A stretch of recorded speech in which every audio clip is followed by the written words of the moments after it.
on va résumer ensemble le premier chapitre du livre Le Passeur. On découvre le personnage principal qui s'appelle Jonas. Et Jonas, il a peur, mais il n'est pas tout à fait satisfait du mot.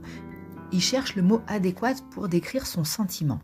Il dit que son sentiment n'est pas de la peur. Et du coup, il va nous raconter des petits événements qui se sont déroulés dans son passé. Il dit que la peur, il l'a vue une fois, parce qu'il y avait un avion effilé, donc un avion fin, on pense que c'est à peu près un avion de chasse ou un bombardier, qui est passé au-dessus de sa communauté. Il est passé 2 fois, aller et retour. Et là, on découvre qu'ils vivent dans un monde qui n'est pas le nôtre, c'est un monde futuriste où les gens sont enfermés dans des petites bases. Et il explique que les avions n'ont pas le droit de passer au-dessus des communautés. Il y a parfois un avion qui fait des livraisons de marchandises, mais ce n'est pas le même style d'avion, c'est des gros avions avec un gros ventre. Ils se posent de l'autre côté de la rivière, dehors de la communauté, et parfois les enfants vont à vélo pour regarder cet avion qui décharge des marchandises. Mais là, c'était un autre avion d'un autre style. Et d'ailleurs, quand les avions sont passés, il y a des haut-parleurs à l'intérieur de leur communauté qui ont dit aux gens de tout laisser, même de descendre de leur vélo et de courir se mettre à l'abri. Et là, il s'est retrouvé tout seul enfermé chez lui parce que ses parents étaient au travail, sa petite sœur, elle était dans une garderie pour les enfants de son âge, et du coup, lui, il était tout seul. Et il a vu que toutes les rues étaient désertes, alors que normalement, il y a des gens qui font le ménage dans les rues. Et là, il a ressenti de la peur. Mais maintenant, le sentiment qu'il éprouve, ça n'est pas de la peur. Alors il cherche le mot adéquat. Ah, j'ai oublié un petit élément important. Quand l'avion est reparti, les gens ont pu ressortir de leur maison. On leur a dit que c'était rien. C'était juste un pilote qui s'était trompé de route et qui avait survolé accidentellement la communauté alors qu'il sait qu'il n'a pas le droit. Et du coup, en espérant ne pas être attrapé, il a fait demi-tour. Et la voix qui donnait l'information a dit qu'il allait être élargi. Et on découvre le mot élargi. Ça veut dire être mis au banc de leur société, être exclu de leur communauté, être banni. Et c'est un mot qui est très très grave parce que lui, il sait en tant qu'enfant qu'il ne faut pas l'utiliser. Une fois, il a un grand copain qui s'appelle Asher, qui a mal joué au foot et ils ont perdu à cause de lui. Alors pour rigoler, il lui a fait une blague, il lui a dit « Asher, t'es élargi ». Et l'entraîneur, il l'a pris à part, il lui a dit « C'est un mot qui est très grave, tu ne dois pas dire ça à ton copain, c'est mal ». Alors il est parti voir son copain et il s'est excusé. Et Asher, il a l'air d'être quelqu'un d'un petit peu amusant, qui fait toujours des petites bêtises. Et il dit moi je cherche le mot exact pour dire ce que je ressens parce que c'est pas de la peur et je veux pas faire comme Asher.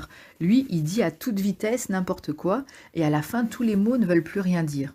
Il dit par exemple une fois Asher est arrivé en retard. Alors ça a l'air d'être une communauté où les gens ont beaucoup de discipline, beaucoup d'obéissance. Quand un enfant arrive en retard, il doit s'excuser publiquement. Donc il est rentré, il a attendu la fin du chant, parce qu'apparemment chaque heure de cours commence par un chant. Et quand ça s'est terminé, il a prononcé la formule consacrée « Excusez-moi d'avoir empêché mon groupe d'études de commencer son cours à l'heure. Les autres ont répondu « On accepte tes excuses ». Et il a dû se justifier. Et au lieu de dire qu'il s'était fait distraire par des gens qui pêchaient des saumons, il a dit « Je me suis fait abstraire ». Alors c'est un mot que moi-même je ne connaissais pas, j'ai été chercher dans le dictionnaire. S'abstraire de quelque chose, ça veut dire s'isoler, se mettre comme dans une bulle au milieu des autres pour partir dans ses pensées, par exemple. Et donc le professeur a expliqué en l'écrivant au tableau que le mot abstraire était trop fort pour ce contexte et qu'il aurait dû utiliser le mot distraire.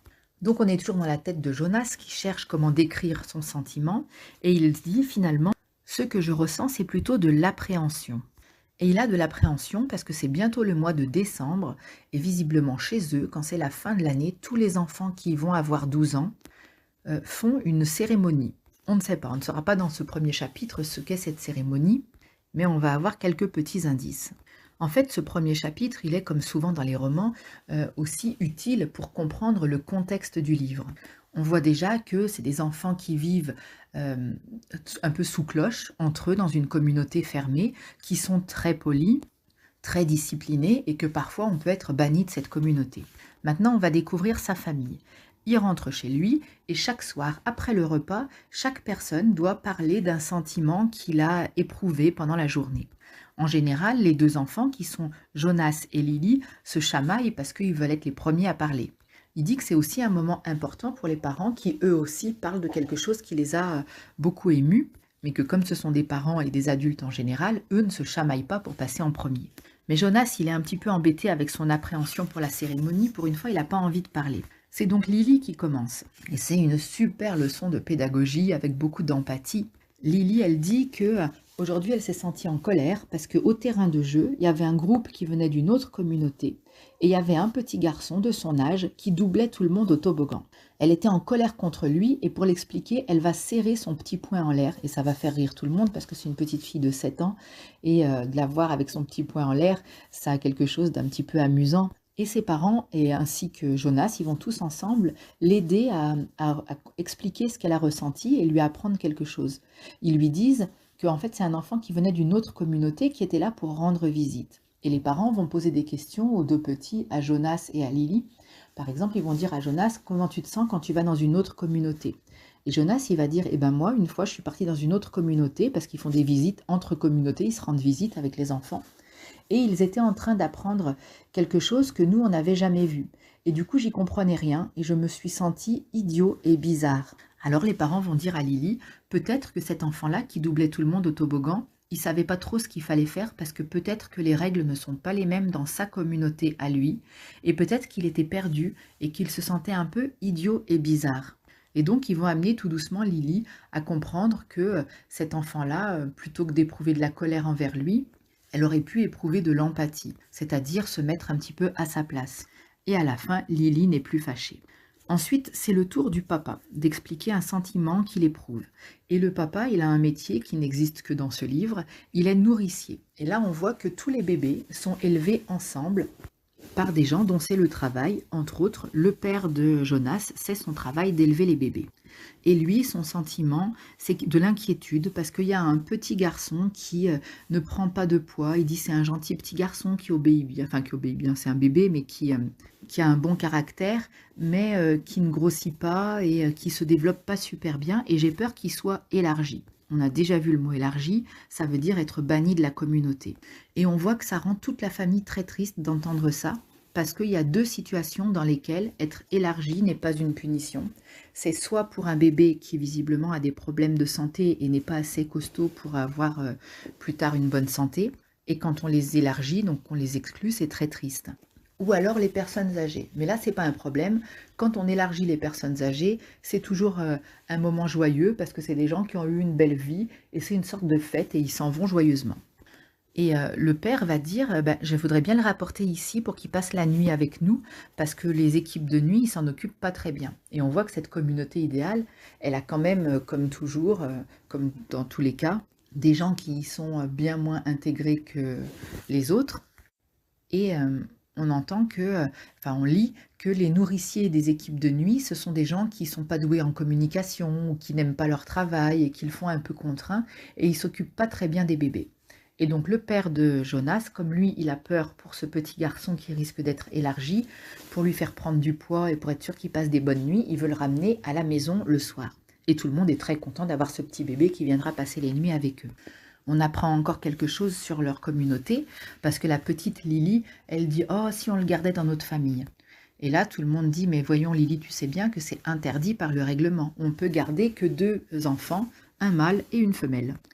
Et finalement, pour clore le chapitre, arrive le tour de Jonas. Et Jonas a enfin trouvé le mot adéquat pour parler de son sentiment. Il dit qu'il a de l'appréhension.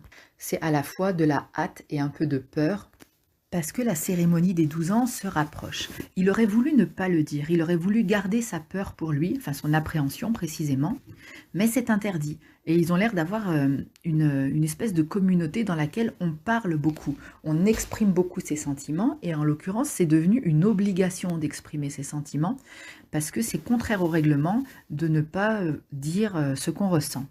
Donc du coup, les parents disent à Lily d'aller se coucher et prennent Jonas en tête-à-tête pour lui parler de cette cérémonie qui va bientôt arriver. Et c'est comme ça que se termine le premier chapitre. Ce livre, je pense que ça va être une dystopie. Une dystopie, c'est le contraire d'une utopie. Une utopie, c'est un monde idéal qu'on invente, que les gens imaginent, mais qui n'existe pas. Et la dystopie, au contraire, c'est un monde futur dans lequel il y a quelque chose de terrible qui arrive.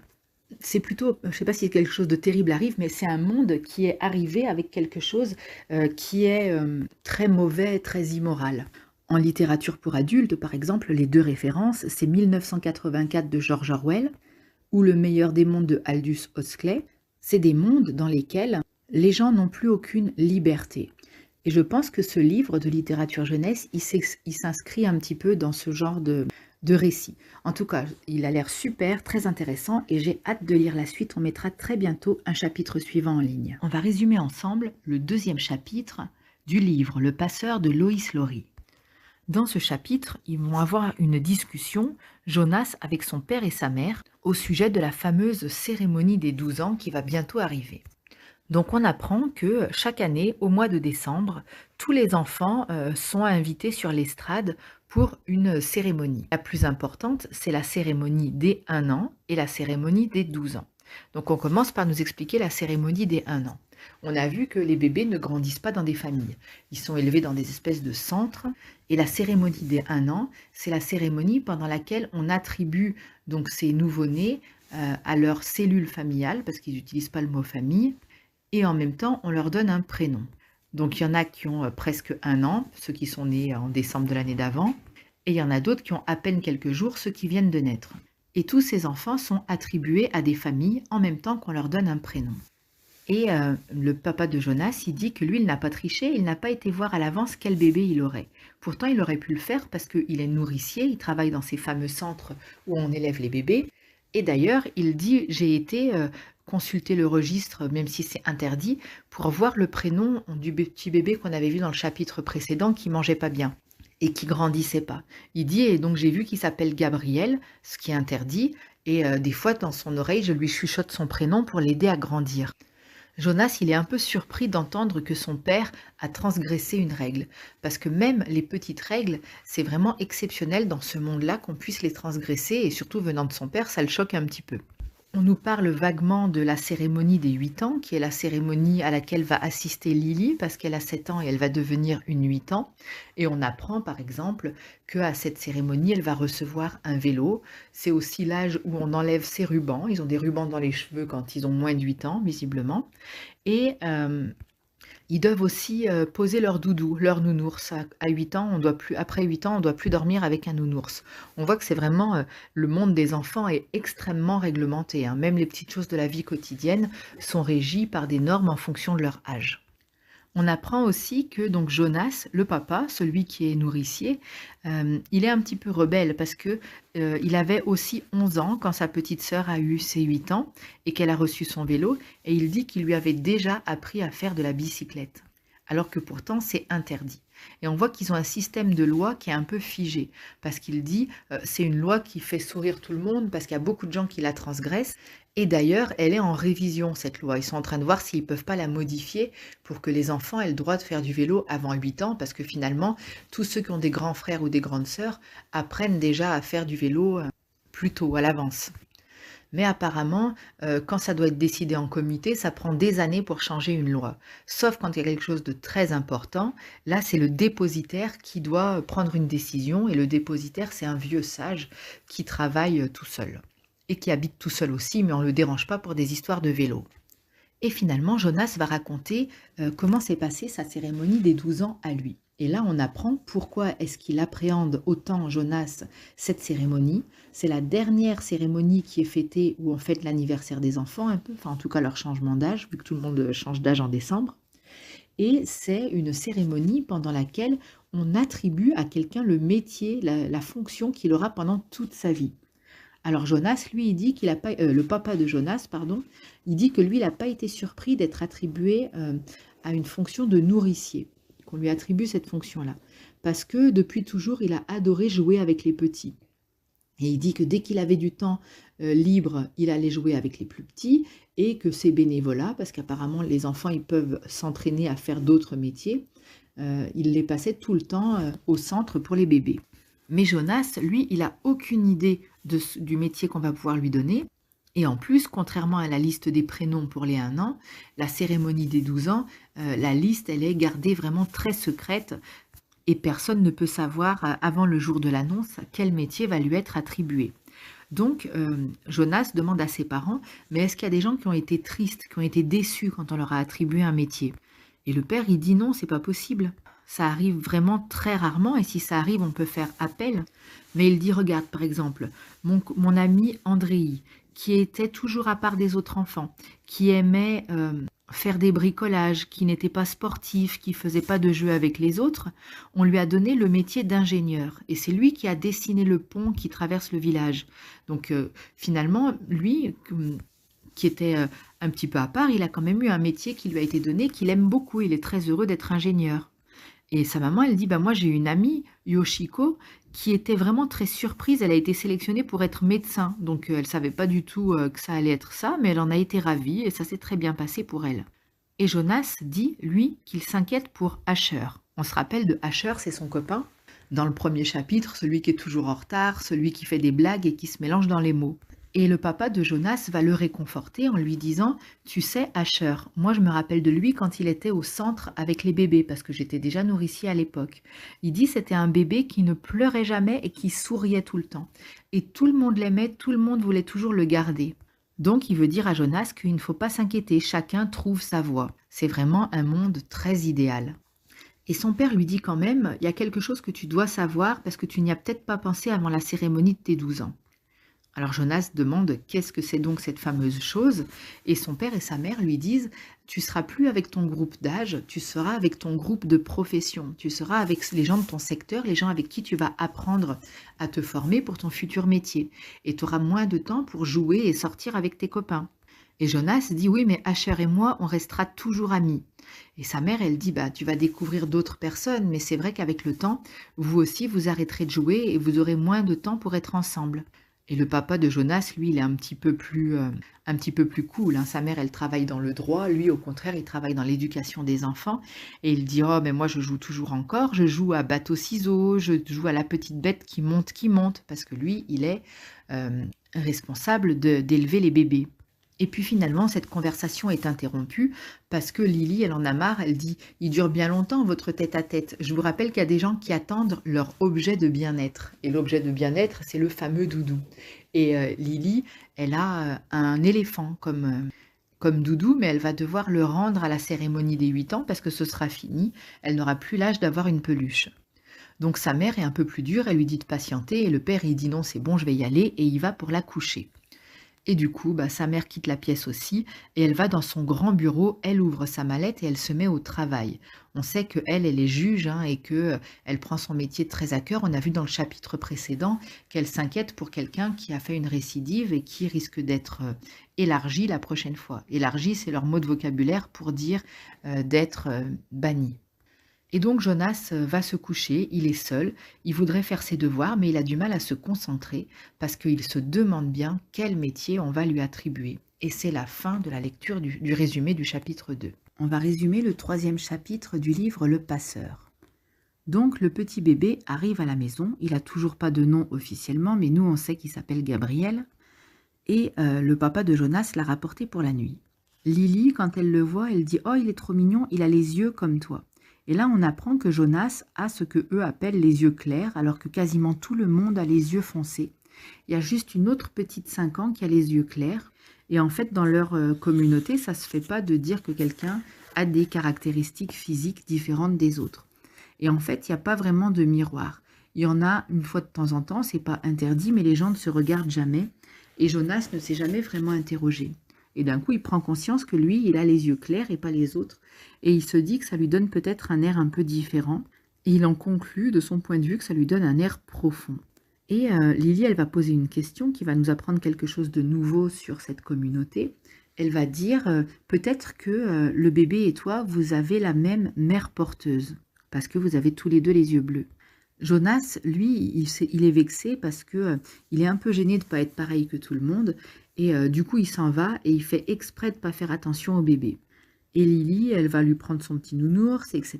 Et elle va dire « J'aimerais bien devenir mère porteuse parce que j'adore les nouveau-nés. » Et sa mère va se fâcher. Elle va lui dire « Non, dis pas ça, c'est pas une attribution honorifique. Ça veut dire que c'est pas un métier qui est valorisé. » Alors Lily, elle va dire moi je connais quelqu'un qui fait du bénévolat avec les mères porteuses et elle a dit que c'était bien, qu'elles étaient bien nourries et qu'elles jouaient toute la journée.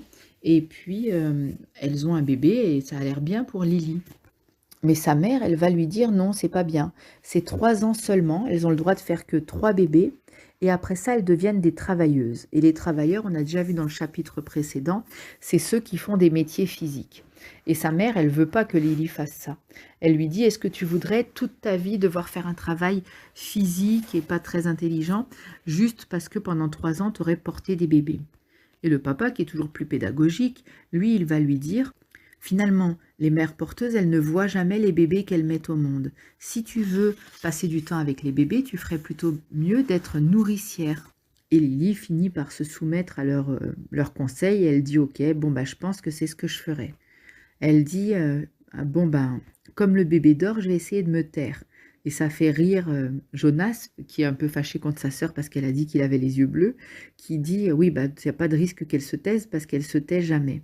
Et il se rappelle qu'une fois, il y a eu un message au micro qui disait les individus féminins de moins de 9 ans doivent mettre leur ruban attaché en permanence. Parce que Lily, elle a toujours les rubans qui glissent et les cheveux détachés. Et il dit que c'était vraiment la honte parce que tout le monde avait compris que le message était adressé à Lily. Et lui, ça lui est arrivé aussi le mois passé qu'on lui envoie un message qui était adressé à lui dans la cour en disant il est interdit de prendre les objets dans la cour de l'école et les goûters sont faits pour être mangés à l'école, il est interdit de les ramener à la maison. Et en fait, Jonas, il avait volé une pomme, mais ça s'est passé de façon un peu spéciale. Il avait pris une pomme dans le panier pour la manger et pour rigoler, il l'avait jetée à son copain Asher. Asher, il a des problèmes de vue et des problèmes de coordination, donc il doit s'entraîner à jeter des balles. Donc ils se sont mis tous les deux à jouer avec la pomme, à la jeter de plus en plus loin, à la faire passer, et Jonas, il a remarqué que la pomme, elle a changé pendant qu'elle était en l'air. Il ne sait pas vraiment ce qui a changé, mais ça s'est passé 4 fois. Et comme il était perturbé par cette histoire, il a pris la pomme chez lui pour essayer de regarder ce qu'elle avait de spécial. Ensuite, donc, il a eu ce rappel à l'ordre et il a rapporté la pomme le lendemain et s'est excusé auprès du directeur. Il dit que c'était vraiment la honte d'avoir fait quelque chose qui est interdit. Il dit que la honte, c'était pas tellement qu'on l'ait dit devant tout le monde, ni de devoir aller apporter des excuses au directeur, c'est qu'ils ont tellement pris la règle au pied de la lettre, ils ont tellement pris l'habitude de suivre les règles que dès que quelqu'un fait quelque chose qui est interdit, ça lui fait très honte. Et le chapitre se termine comme ça, en disant que dans chaque famille, dans chaque habitation, tout le monde va faire la même chose, moment de calme et de réflexion, renouveau et préparation pour le jour à venir. Et Jonas, il est à son bureau, en train de réfléchir, et il pense à l'arrivée du nouveau-né avec ses yeux pâles. Et c'est la fin du chapitre 3. On va résumer le 4e chapitre du livre Le Passeur de Lois Lowry. Dans ce chapitre, on va suivre Jonas qui va nous parler du bénévolat. Il se dit que bientôt il aura 12 ans, il aura son attribution, donc il aura son métier pour toute sa vie. Donc il veut profiter de ses dernières heures de bénévolat pour faire quelque chose qui l'amuse, pas forcément quelque chose de très sérieux. Il se met donc à la recherche de la bicyclette de son copain Asher pour voir où est-ce que lui, il a été pour faire son bénévolat. Et il finit par le trouver devant un centre des vieux, une sorte de maison de retraite, avec la bicyclette d'une autre fille qui s'appelle Fiona. Et il l'aime bien, il dit que c'est une fille qui est sérieuse mais qui aime jouer, et il comprend bien que Asher ait eu envie de passer cette dernière journée avec elle. Donc Jonas entre à l'entrée, forcément, et il trouve la dame de l'accueil qui lui fait signer un registre pour dire où est-ce qu'il va passer ses dernières heures de bénévolat et qui appose son cachet. Et on voit qu'en fait les heures de bénévolat, c'est très sérieux. Tous les enfants, de leurs 8 ans à leurs 12 ans, ils doivent essayer différents métiers. Il y en a qui choisissent un seul endroit et qui y va tout le temps, mais lui, il a vraiment essayé un petit peu tout. C'est pour ça que maintenant, il ne sait pas du tout quel métier on va lui attribuer. Et dans le centre pour les vieux, il trouve ses amis qui sont en train de faire prendre leur douche à des personnes âgées. C'est une ambiance calme et détendue. Jonas l'a déjà fait, donc il remplit une baignoire. Il y a des petits trous sur le côté, la baignoire se remplit en 1 minute. Et il va faire prendre son bain à une dame qui s'appelle Larissa. Il le sait parce qu'elle a son nom sur sa blouse, les enfants ont leur nom sur leur blouse, tout le monde a des plaques d'immatriculation partout sur les vélos, on sait toujours qui est qui. Donc il baigne Larissa qui a l'air de s'endormir et ça lui fait penser à quand on lave les bébés. Parce qu'il dit c'est pareil, ils sont fragiles, ils ont la peau douce et ils ont l'air très heureux dans leur bain. Et puis Larissa lui dit, est-ce que tu as entendu parler de la cérémonie d'élargissement pour Roberto?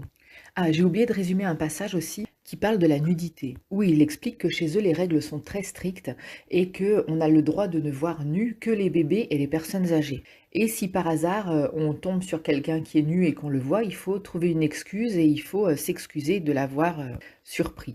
Donc Larissa parle de l'élargissement de Roberto et elle dit waouh, c'était une super cérémonie, c'était vraiment beau, on a parlé de sa vie, on a écouté ce qu'il avait fait, on a mangé un morceau de tarte et ensuite il est parti par une porte. Et Larissa, elle dit il y a des cérémonies qui sont magnifiques, il y en a d'autres où on s'ennuie un peu. Par exemple, la cérémonie de Edna. Edna, elle a été une mère porteuse et le reste de sa vie, elle a été une simple travailleuse qui faisait un métier physique. Sa vie était profondément inintéressante et donc avant que les gens soient élargis, quand on résume leur vie, la vie de Edna, elle dit c'était tellement ennuyeux que même Edna elle-même, elle a failli s'endormir. Et Larissa, elle prend Jonas un petit peu comme témoin, elle lui dit, à mon avis, Edna, elle était un petit peu limitée, elle n'était pas très intelligente. D'ailleurs, elle a même jamais eu de famille. Contrairement à Roberto, qui lui, non seulement avait travaillé comme instituteur pour les enfants, mais en plus il avait participé au comité pour le gouvernement de la ville, etc. Il avait fait plein de choses.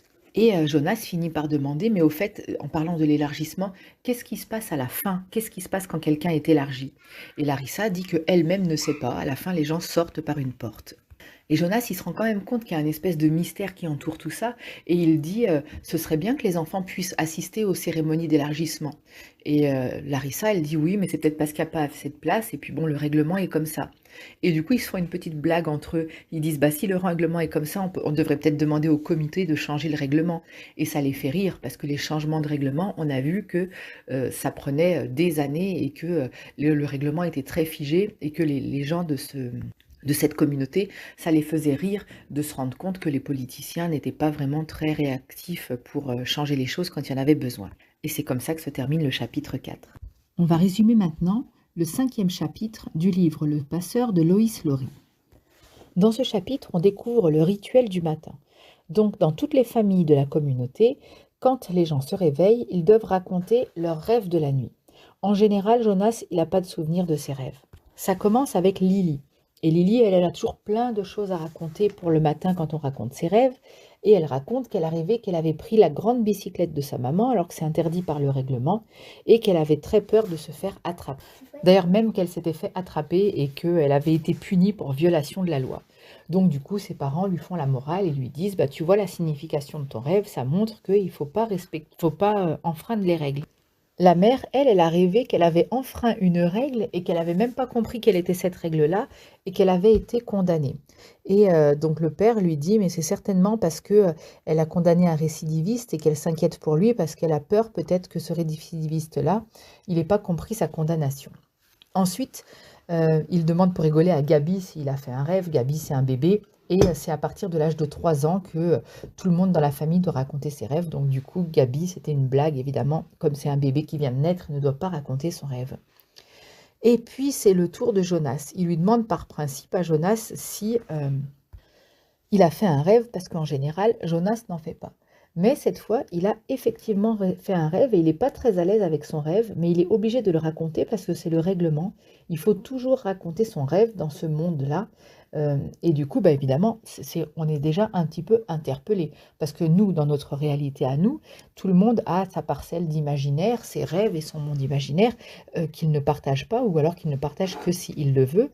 Et on a besoin de ça, bien évidemment. On a besoin d'avoir un espace qui est que à nous. Et on voit qu'avec cette façon de demander à chacun de raconter son monde un peu intime, ça fait penser un peu à George Orwell et au livre 1984 avec le contrôle de la pensée. Ça a quelque chose de très intrusif, c'est un peu une atteinte à la liberté de vouloir savoir ce que sont les rêves des gens. Et précisément, le rêve de Jonas le met mal à l'aise quand il doit le raconter, parce que il raconte quand il a été dans la maison des anciens et il dit mais cette fois il y avait une seule baignoire et j'étais en train de demander quelque chose très sérieusement à Fiona, et Fiona, elle rigolait, elle me prenait pas au sérieux, et du coup, j'étais un peu fâchée. Et du coup, il lui demande, mais alors, c'était quoi que tu lui demandais? Et lui, il voudrait ne pas raconter, mais il se sent obligé de le dire. Il dit, ben, je demandais à Fiona de rentrer dans la baignoire et elle voulait pas quitter ses vêtements. Et moi, du coup, j'étais un petit peu déçue parce qu'il avait très envie que Fiona prenne ce fameux bain. Et du coup, le papa dit, et c'est quoi le sentiment principal de ce rêve-là? Et lui, il va dire, c'est l'envie. Il dit, le sentiment principal, c'est surtout que j'avais très envie qu'elle accepte. Du coup, le papa et la maman se regardent d'un air complice parce qu'ils ont compris ce qui se passait. Le père part à l'école avec la petite Lilou. Et c'est sa mère qui reste seule avec lui et qui lui explique que dans leur monde, c'est quelque chose qu'ils appellent une stimulation. Donc nous, on comprend, dans notre monde à nous, c'est d'être amoureux, c'est le début d'un sentiment amoureux. Et Jonas, il ne sait pas du tout ce que c'est.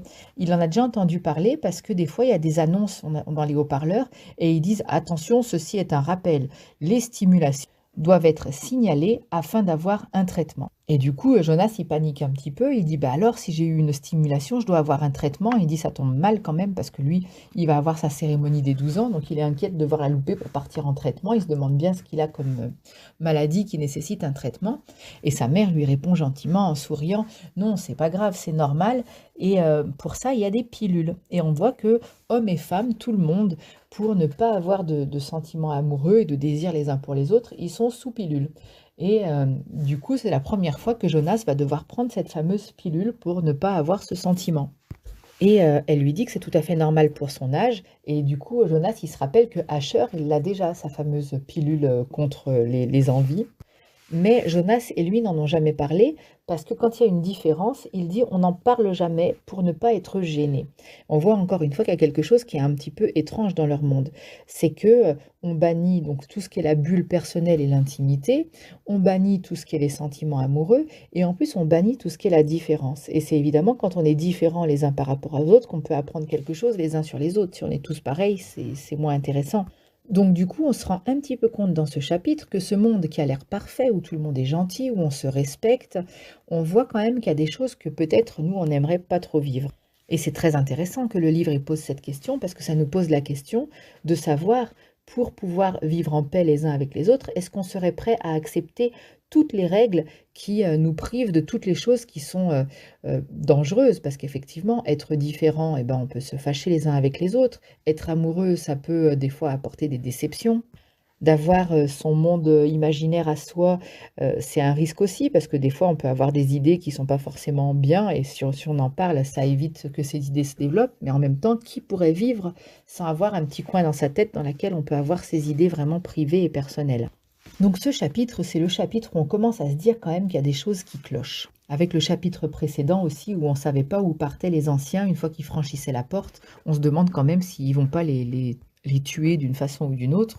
Et du coup, Jonas, il est en train de pédaler et de partir, et il aimerait bien se rappeler de son rêve, parce que ça, cette fameuse stimulation, il en était quand même content, mais il n'en est pas capable, parce que justement, la pilule fait effet, et du coup, toutes les sensations sont un petit peu endormies, et il ne peut pas revivre ce sentiment, qui était son premier petit sentiment amoureux, dont il était tout content, il ne peut pas le revivre, il n'y arrive pas, parce que ses émotions sont bloquées par ce fameux médicament que tout le monde doit prendre dans leur communauté.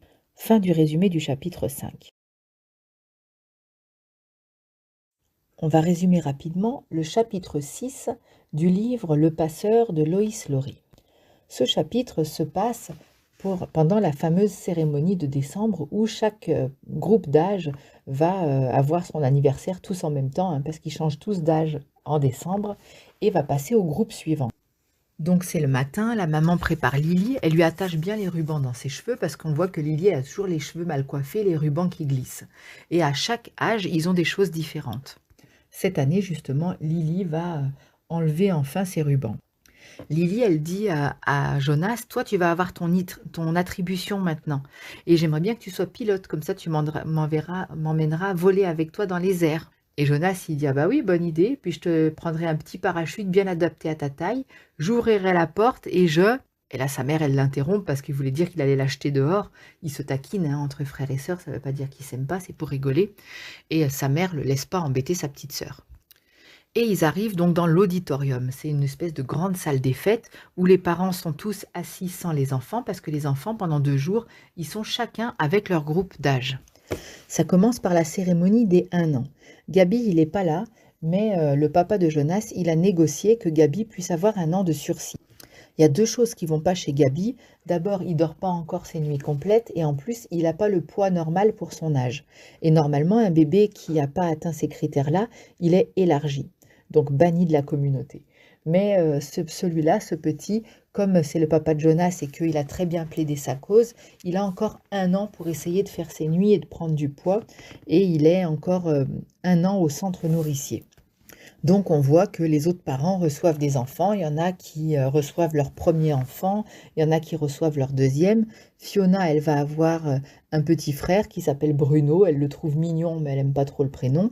Et on voit que Jonas, il s'est déjà attaché à Gabi. Même si lui, contrairement à papa et à Lily, il n'est pas tout le temps en train d'aller le voir et de jouer avec lui. On se rappelle qu'il avait les yeux bleus comme lui et qu'il avait trouvé ça un petit peu étrange.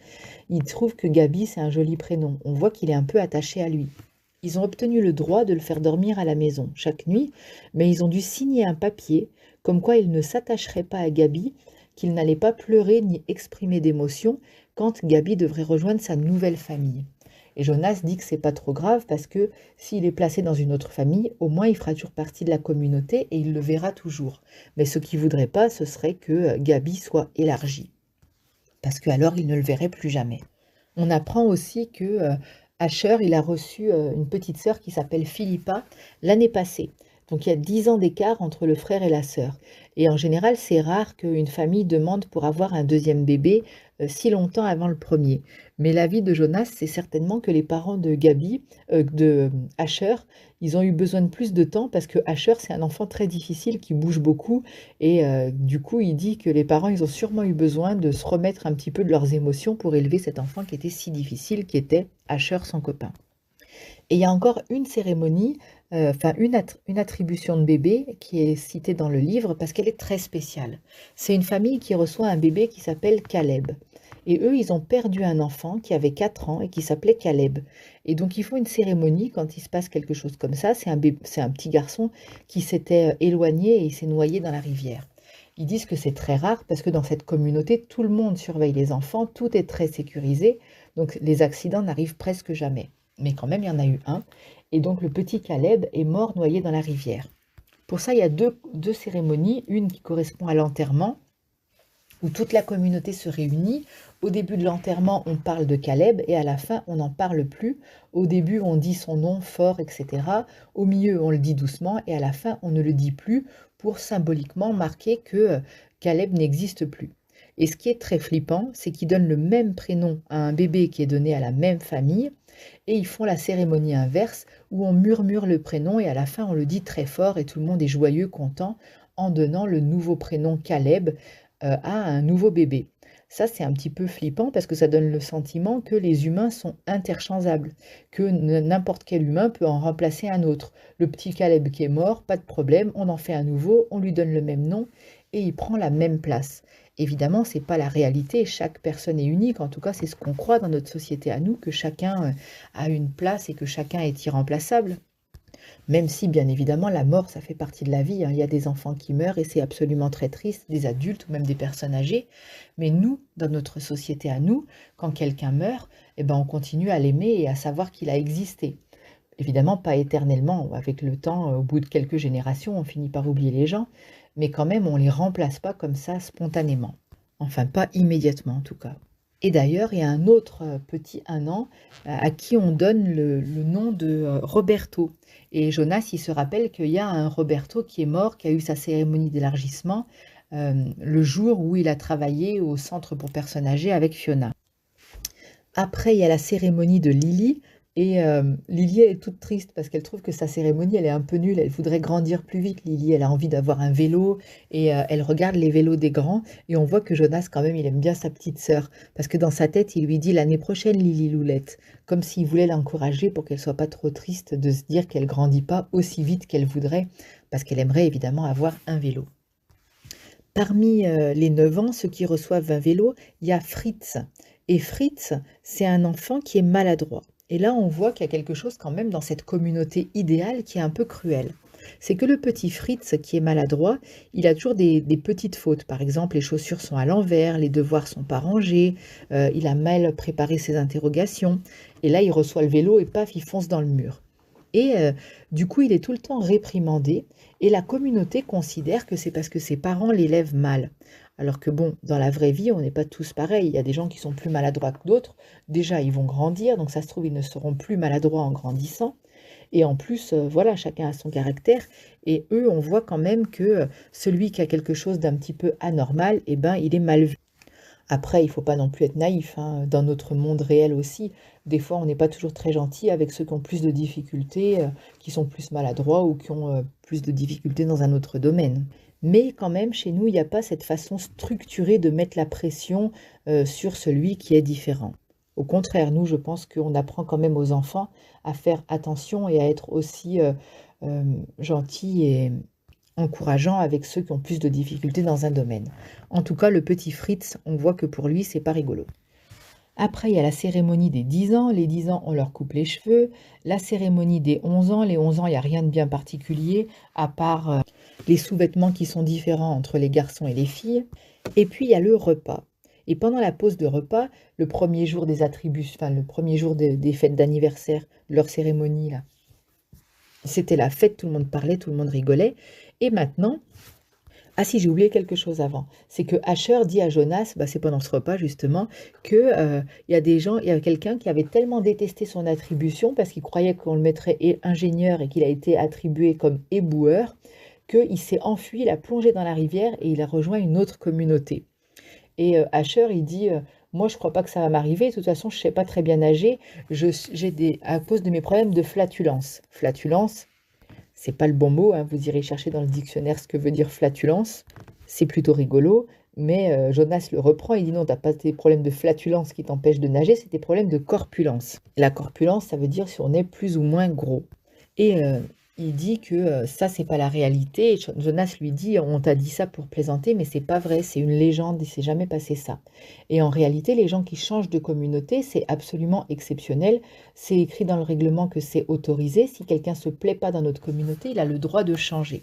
Mais Jonas dit que de toute façon, tout le monde se plaît toujours, parce que tout est fait pour que les gens se plaignent. On choisit avec minutie qui va se marier avec qui, on choisit qui fera quel métier. Tout est étudié pour que chacun soit heureux de la vie qu'il mène.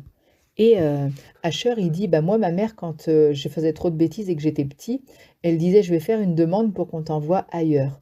Donc ça veut dire qu'on a quand même le droit de changer de communauté. Et Jonas, il dit oui, en théorie, on a le droit, mais personne ne le fait jamais. En tout cas, ils sont au dernier repas, et cette fois, ils sont très sages et très sérieux, parce que ils sont pressés de recevoir leur attribution. Enfin, ils vont savoir quel métier ils vont avoir pour toute leur vie.